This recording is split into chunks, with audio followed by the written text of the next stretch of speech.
something I came across in the news. The government of New Zealand has recognized a particular mountain as a person. That mountain is now perceived by the law as a person with all the rights and responsibilities of a person. I don't know exactly how that works out. Are they going to tax the mountain, give the mountain unemployment benefits? How it works out, I don't know exactly. The idea is that the Maoris consider this mountain an ancient ancestor of theirs. The Maoris are the indigenous people of New Zealand who lived there before the British arrived and decided to civilize the place.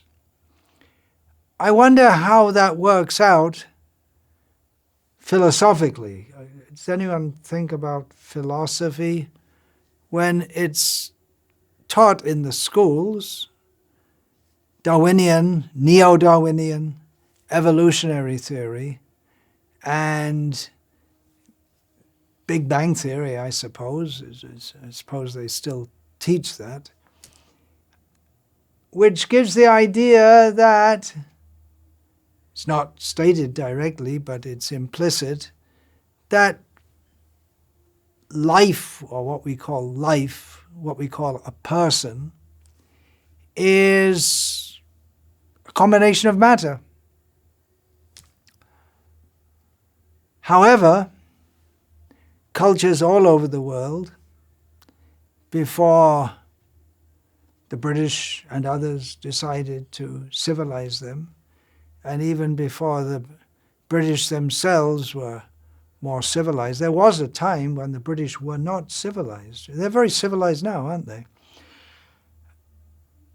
There was a time when pretty much all over the world, people accepted that life is everywhere, spirit is everywhere. The mountains, the rivers, the forests, the trees, the wind.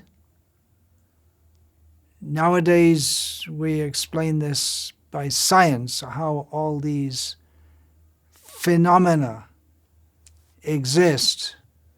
But it was understood previously that there is life everywhere.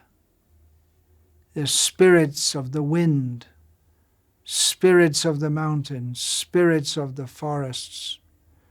You may say, well, we don't need that now. Occam's razor, we can explain it all by science. Actually, you can't explain it all by science. And even if you can give scientific explanations of earthquakes and volcanoes and this and that, it doesn't preclude the existence of life behind it all. Everything is personal. This is in accord with the Vedic worldview. Hindu, if you want to call it that. It's a relatively modern term. In the Vedic worldview, it's known that there are many gods. When we say worldview, we mean it's coming from the Veda, which actually means knowledge. So it's not just another opinion. But anyway, there are many gods. The correct understanding of Vedic knowledge is that there is the supreme God, who is Vishnu, Krishna. And there are many gods who operate within this world, and various levels, gods and lower spirits, various levels. But in Hinduism, today, as through the centuries, one of the very tops, we were saying gods, but of course there are also goddesses, male and female. This has been going on since time immemorial. There are males and there are females. There are gods and there are goddesses. The top goddess in the Vedic understanding is she who controls the whole material world under the direction of Vishnu, the supreme God. She is called Durga, Amba, and one of her very well-known names is Parvati, which means that she is the daughter of Parvat.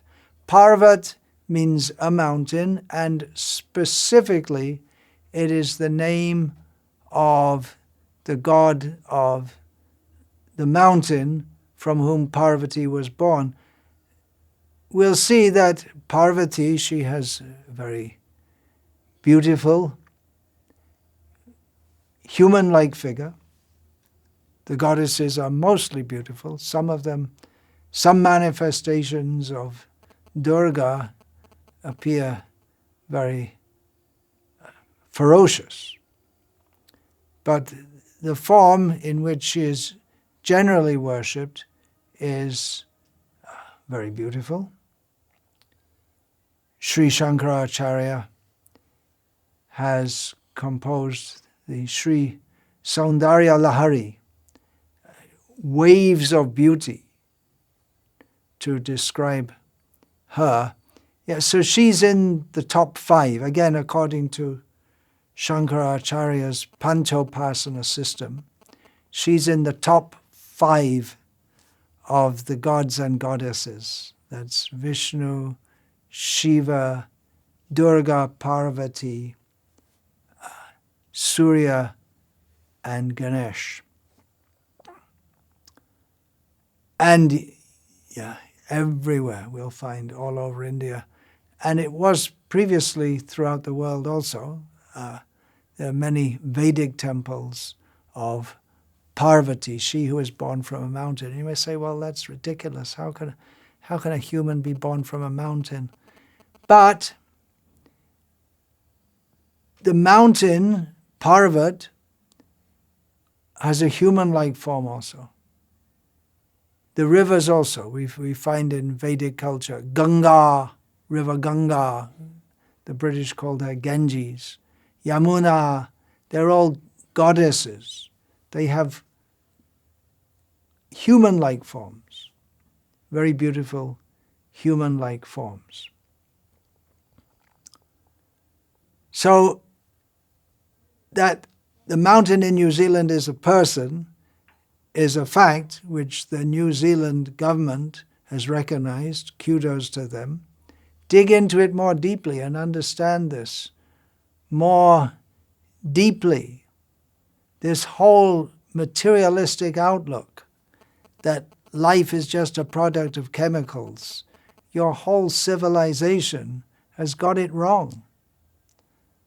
That's why you think it's okay to drill and explode and various ways torture the earth and pollute the earth and the rivers and the mountains. You don't have a right. We have a right to utilize what Mother Earth has given. The earth is also a goddess. We have the right, that's her mercy, that she provides all these things. But to torture her, to take out of the earth the oil and the metal, of course that's also there in Vedic culture. Some mining, and that's allowed. But this gross method of totally torturing the earth, polluting, it's not civilized. Real civilization means to live peacefully, simply, by the gifts of Mother Earth, which she gives through the agencies of her children, which include the rivers, the trees, the mountains, the wind, the air. This is the Vedic worldview. There is the Supreme Personality of Godhead, Krishna, and he provides everything in this material world. It is a place of suffering, but if we cooperate with Krishna's plan, then we can minimize our suffering in this material world and prepare ourselves for getting out of the cycle of birth and death. So kudos to the New Zealand government, and we request the intelligentsia down there to look into this more deeply. It's not just some condescending, far too late acknowledgement of the Maoris' previous lordship over the island, which they called by another name, because they didn't think of themselves as lords. That was the whole point. They didn't think that this land is ours. They knew that we're in cooperation with all other living beings within nature. They didn't have the culture of Krishna consciousness, of understanding that above all the different levels of living beings, they're humans, they're below humans, they're above humans, various levels of gods. They didn't have the understanding of the Supreme Personality of Godhead. Both the Maoris, whatever's left of them, I doubt if there are any pure blood line of any Maoris. They're probably all mixed up now. Their culture is mostly destroyed.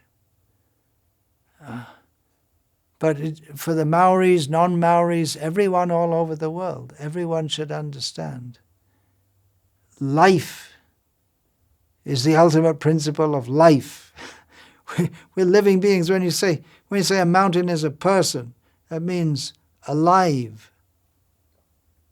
It's not just a legal artifice to dub the mountain as a person. The mountain is alive.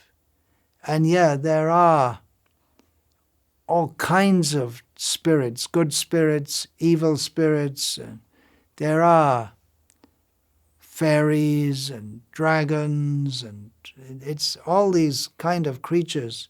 It's not that they're just some leftover mythology. The worldview that we're taught in the schools, grossly materialistic, is wrong. We should come to the Vedic knowledge, understand our role within this universe, our place within this universe. We're tiny living beings. We shouldn't claim overlordship over anything. We should recognize, by the grace of God, we have the mountains, the winds, the airs, the sea. Utilize them in a way that we can live in the world in a manner that we can cultivate our real spiritual consciousness, God consciousness, Krishna consciousness. Hare Krishna, Krishna Krishna, Hare Hare, Hare Rama, Rama Rama, Hare Hare. Vancha kalpatarubhyascha kripa sindhubheva cha patitanam pavanebhyo vaishnavebhyo